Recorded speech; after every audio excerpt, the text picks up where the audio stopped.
क्यों क्यों लड़कियां 4 दिन के प्यार के आगे माँ बाप के बरसों के प्यार को ठुकरा देती है और उन्हें बदनसीबी नसीब करवाती है।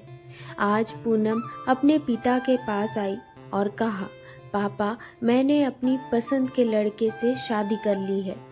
उसके पिता बहुत गुस्से में थे, लेकिन उन्होंने अपनी बेटी से बस इतना कहा, मेरे घर से निकल जाओ।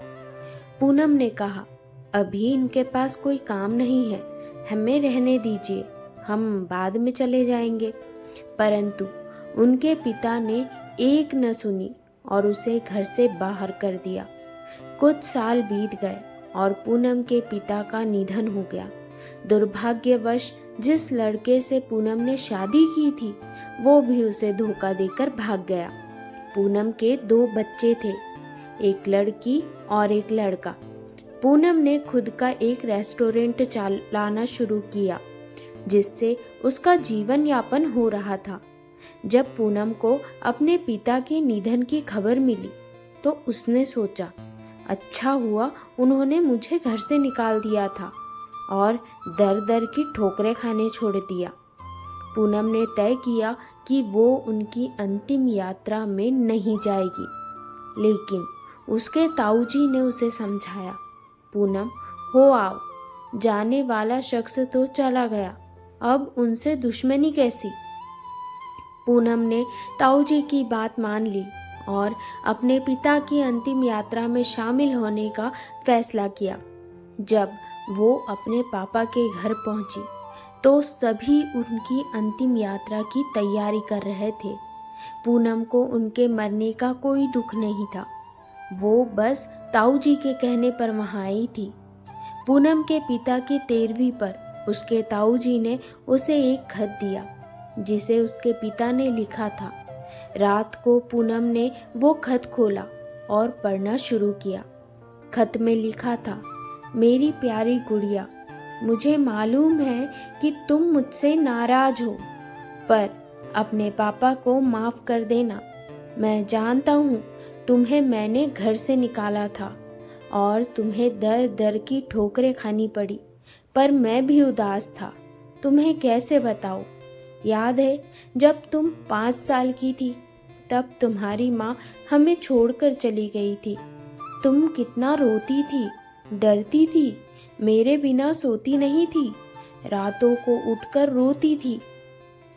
तब मैं भी सारी रात तुम्हारे साथ जागता था। तुम जब स्कूल जाने से डरती थी, तब मैं सारा वक्त तुम्हारे स्कूल की खिड़की पर खड़ा रहता था और जैसे ही तुम स्कूल से बाहर आती थी, तुम्हें सीने से लगा लेता था। वो कच्चा पक्का खाना याद है जो तुम्हें पसंद नहीं आता था? मैं उसे फेंक कर फिर से तुम्हारे लिए नया बनाता था, ताकि तुम भूखी ना रहो।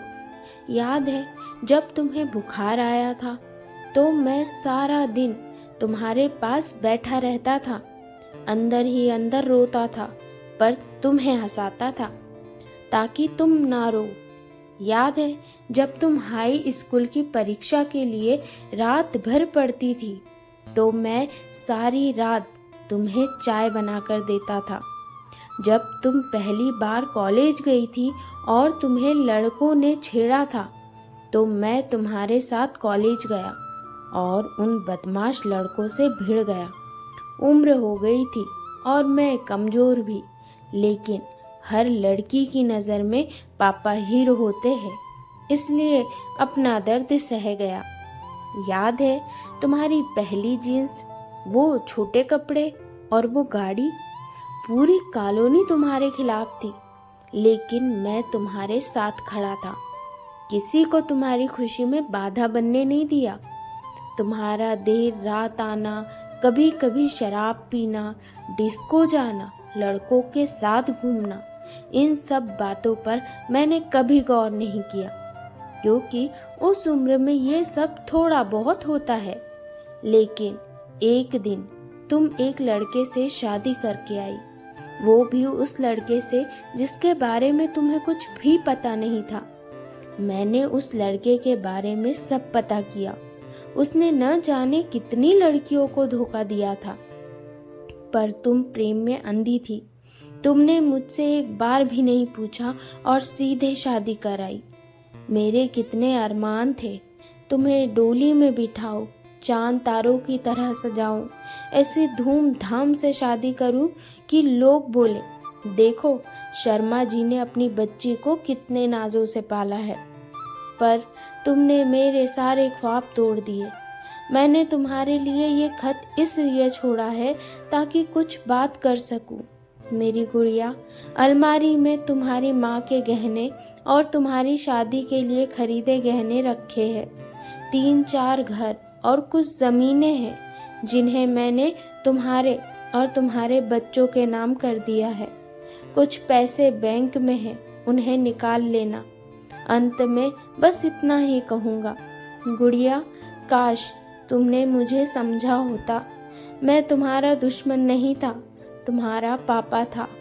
वो पापा जिसने तुम्हारी माँ के मरने के बाद दूसरी शादी नहीं की, लोगों के ताने सुने, गालियाँ सुनी, न जाने कितने रिश्ते ठुकराए, लेकिन तुम्हें दूसरी माँ से कष्ट न हो इसलिए अपनी ख्वाहिशें मार दी। मेरी गुड़िया, जिस दिन तुम शादी के जोड़े में घर आई थी, तुम्हारा बाप पहली बार टूटा था। तुम्हारी माँ के मरने पर भी इतना नहीं रोया था जितना उस दिन रोया। इसलिए नहीं कि समाज, जात, परिवार, रिश्तेदार, बल्कि इसलिए कि मेरी नन्ही सी गुड़िया जिसने शादी का इतना बड़ा फैसला लिया, मुझे एक बार भी बताना सही नहीं समझा। अब तो तुम भी माँ हो। औलाद का दर्द और खुशी सब क्या होता है, वो जब दिल तोड़ते हैं तो कैसा लगता है। ईश्वर तुम्हें कभी ये दर्द ना दिखाए। एक खराब पिता ही समझकर मुझे माफ़ कर देना मेरी गुड़िया। तुम्हारा पापा अच्छा नहीं था जो तुमने उसे इतना बड़ा दर्द दिया। अब खत यही समाप्त कर रहा हूँ, हो सके तो माफ़ कर देना। पूनम ने खत के साथ लगी ड्राइंग देखी जो उसने बचपन में बनाई थी और उसमें लिखा था, आई लव यू मेरे पापा, मेरे हीरो। मैं आपकी हर बात मानूंगी। पूनम रो रही थी। तभी उसके ताऊ जी आए और उन्होंने कहा, पूनम, वो जो तुम्हें रेस्टोरेंट खोलने और घर खरीदने के पैसे मैंने नहीं दिए थे, वो तुम्हारे पिताजी ने मुझसे दिलवाए थे। औलाद चाहे कितनी भी बुरी हो, माँ बाप कभी बुरे नहीं होते। औलाद चाहे माँ बाप को छोड़ दे, माँ बाप मरने के बाद भी अपने बच्चों को दुआ देते हैं। पूनम के पापा को सुकून मिलेगा या नहीं मुझे नहीं पता, पर उस खत को पढ़ने के बाद शायद सारी जिंदगी पूनम को सुकून नहीं मिलेगा। बस इतना ही कहूँगी दोस्तों, लव मैरिज करना कोई गलत बात नहीं, पर अपने माँ पिताजी की मर्जी शामिल कर ले। पत्थर से पानी निकल जाता है, वो तो माँ बाप है, कब तक नहीं टूटेंगे। अपने बच्चों की खुशी के लिए हर बाप की एक इच्छा होती है अपनी बेटी को अपने हाथों से डोली में विदा करने की। हो सके तो उसे एक सपना मत रहने दीजिएगा। अगर आपको ये कहानी पसंद आई है तो कहानी लाइक ज़रूर करें। धन्यवाद।